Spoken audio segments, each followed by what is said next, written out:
Ladies and gentlemen, boys and girls, and children of all ages, from Eric Lima Shenanigans of 1977, it's time for another episode of Virtually Purchase Acquisitions. And here's the man that buys everything from Amazon, eBay, Etsy, or even Fanatics and Best Buy.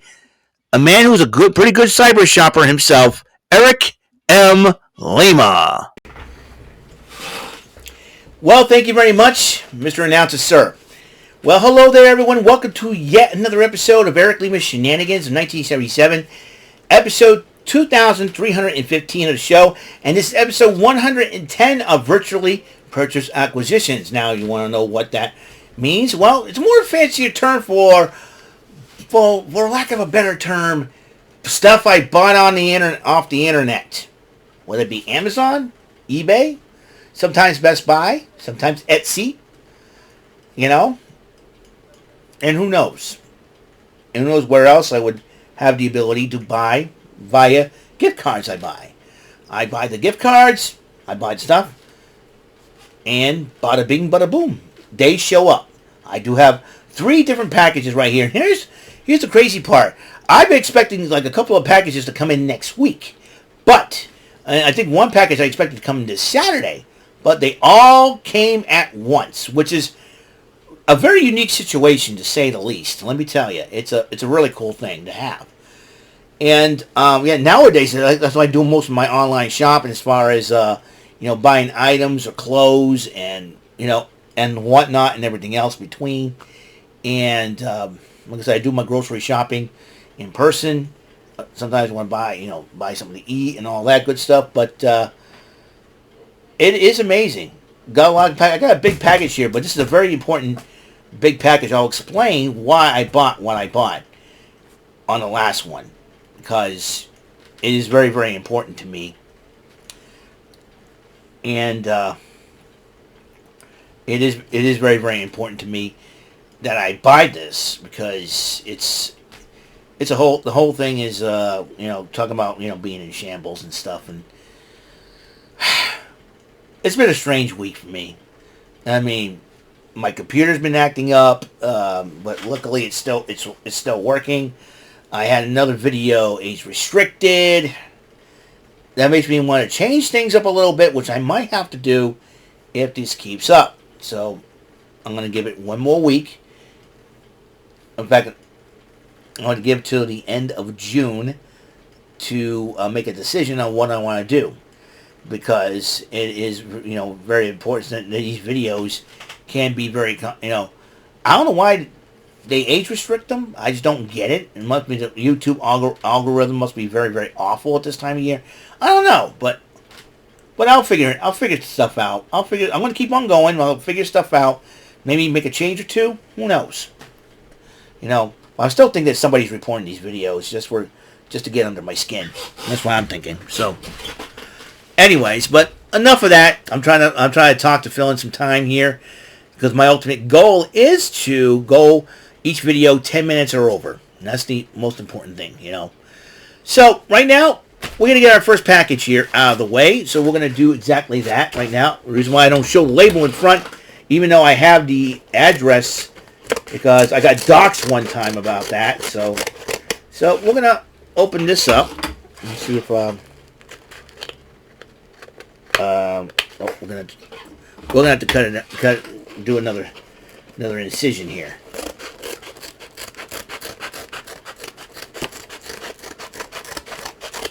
Okay.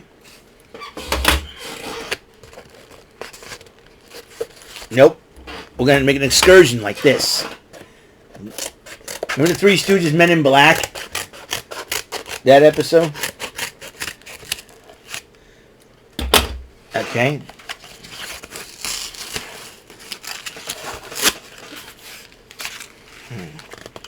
Nothing.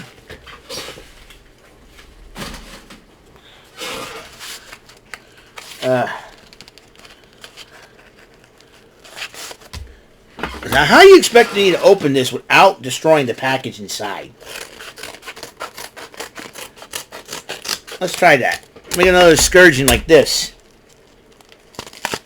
Oh, we got something here, folks. We got something here.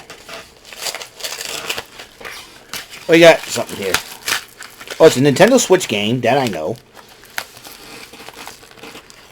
Let's pull it out. See what it is. Oh. It is. Aha. What?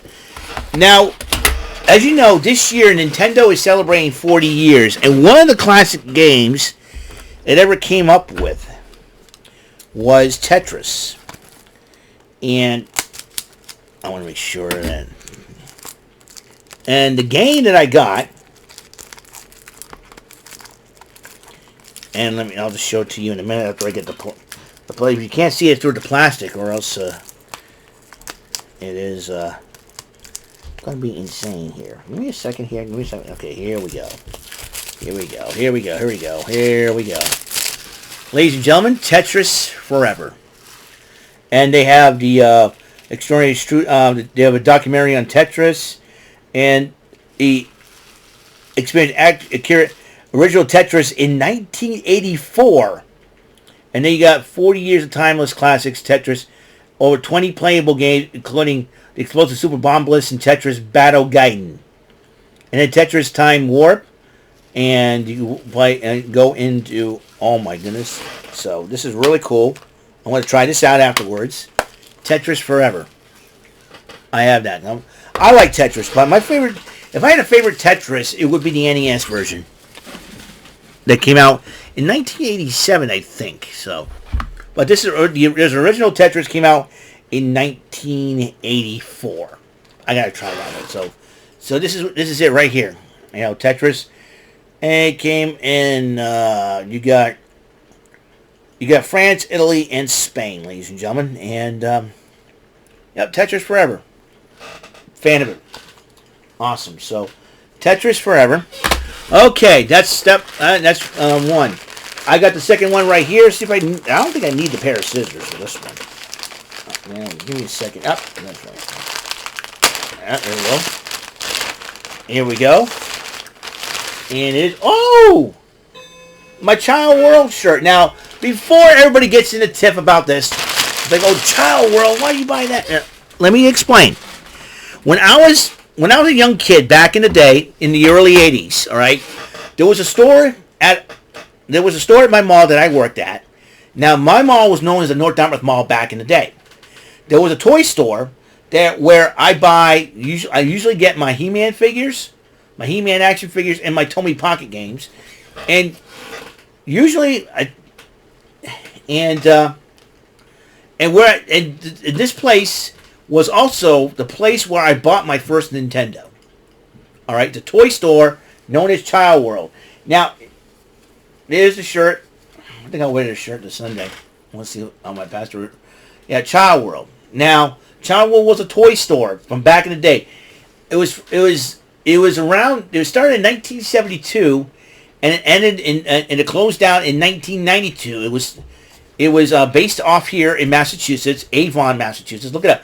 Look up Child World Toy Store. Now, I recommend, and it was a toy store where it was at Dartmouth. It was at the Dartmouth Mall at one point, and then it moved across the street from the mall that I worked at, near Inn and Hope Plaza and all that. It's no longer there, unfortunately. But Child World was the bee's knees back in the day for us, before Toys R Us hit. Before Toys R Us became a thing. Child World was the premier toy store, and Child World, especially in 1988, it was the first. That's where I bought my first Nintendo back in 1988, and I got it for my birthday. My parents got it for me for my birthday, and back then the original Nintendo Power Set was $150. Back then it wasn't cheap, you know, but however, Child World, it was a toy store. So look it up. Don't believe me, look it up. Trust me. A super toy store and a whole lot more. Back in the day, it was, Child World was the thing that helped. Now got me to got me into Nintendo. Basically, all my friends had a Nintendo back then. It wasn't, and me, I didn't have one. I had a ColecoVision, so I had to keep up with everybody around here. So it was really cool. Now we got one more package. Fragile. must be from Italy. Anyways, so I don't know how to open this, and I almost showed the label, so I do apologize for that. Well, it's all blocked off. You know what? Yeah, that's a good idea. Give me the scissors. Give me the dang scissors. Give me these scissors. Now, kids, my advice about scissors, do not run with them. Please be safe with them.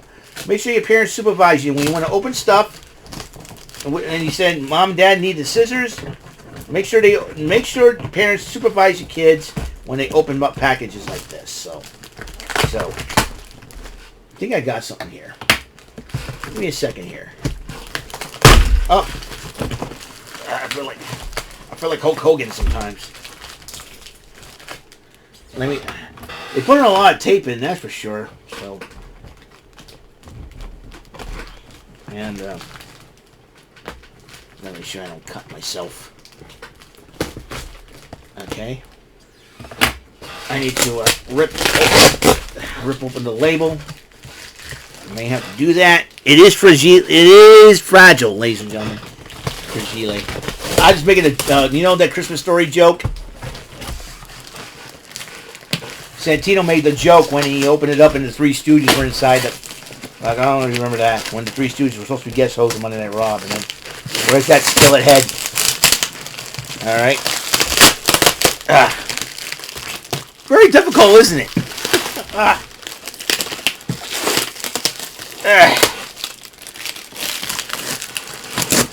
If this is entertaining to you, then you're crazy. Alright.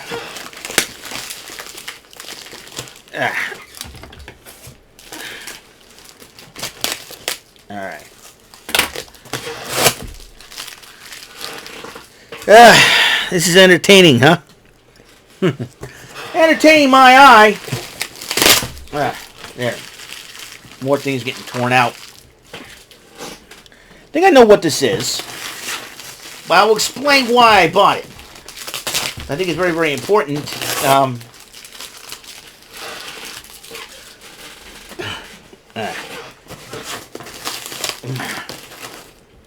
Jeepers creepers, man.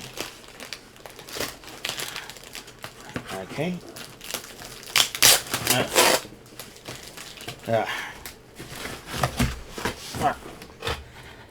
Come on. I think I can get it from here. All right. Okay. Uh-oh. There we go. I think I got it. I think I got it. Give me a second here. All right.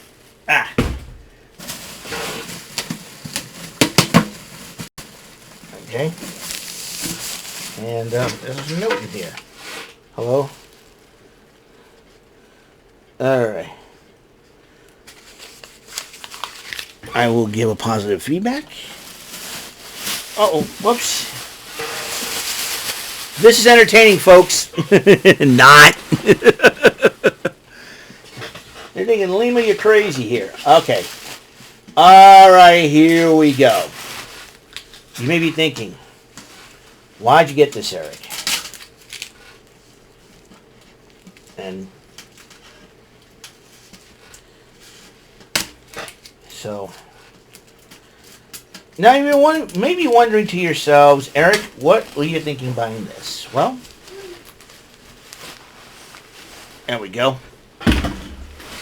All right, for those of you who want to know what this is, and I'm sure a lot of folks are probably inquiring minds want to know what this is. And I'm sure it's like, oh, we know what this is. I know, I'm sure you do. I'm sure you delightfully do. So, ladies and gentlemen, this is the Red Sox World Series 2004 World Series Championship Wastebasket. Why did I buy another one? The one that I had was given to me by my parents for Christmas back 21 years ago. As you know, 21 years ago, the Red Sox won the World Series. And it was falling apart from the bottom. And since I'm in the new room, and it's like it was too late for me to even, because I was in the basement, and it rusted faster in the basement. So I finally got another one of these, so that way it wouldn't rust as fast as it did when it was in the basement. So I have decided to buy myself another wastebasket to replace the one. That way, I don't have to worry about, feeling bad because I don't want to throw something away that was given to me as a gift. I've always been a very thankful person when it comes to gifts given to me by my parents and my family and loved ones, and I try to keep them the best way I can. And hello in there, how you doing? Hey, what? It's pretty cool in here. Oh my gosh, what's going on here? I go, hello, what's going on? Hey, this is pretty good, huh? You. Hey, Buckethead. Anyways, so I decided to buy this so I can have a brand new basket to do, a brand new waste basket, because that way I don't have to worry about, don't have to worry about it. Maybe I can clean it up a little bit. That'd be really cool, but whatever. So this is what I bought. All right, this is what I bought. All right. So, with that being said, that is all the time we have on this show. Thank you for tuning in. Reminder what I got. Tetris Forever. My Child World t-shirt. Toy Store t-shirt. Yay. Look it up if you don't believe me. And my Red Sox 2000 World Series Championship wastebasket. And the original one was given to me by my family, but I'm going with this one. So, I will see you guys later on the next episode of the show where I'll be covering TNA Fallout from Against All Odds. And not only that, ladies and gentlemen, we have Rant and Rave tonight at 8 o'clock for, we're only be 4 episodes away from episode 300, folks. So, hope you guys tune in for tonight. It'll be just Brandon, Jordan, Michael, and myself, as William Braun's still on his European vacation and probably enjoying himself, too. So, I will see you guys later. You guys have a wonderful, blessed day. Well, guys, have yourself a great day. All right? And until next episode comes rolling around, Mr. Announcer, take us home. That is all for today's episode of the show. This is Mr. Announcer speaking for Eric Lima Shenanigans of 1977. A Big Beefy E and Door for Bob Saget production, and in association with a Raving Bull for 3000 Telepictures and Distribution. Thank you for watching another episode of Eric Lima Shenanigans of 1977. See you later on the next episode of the show. Goodbye for now.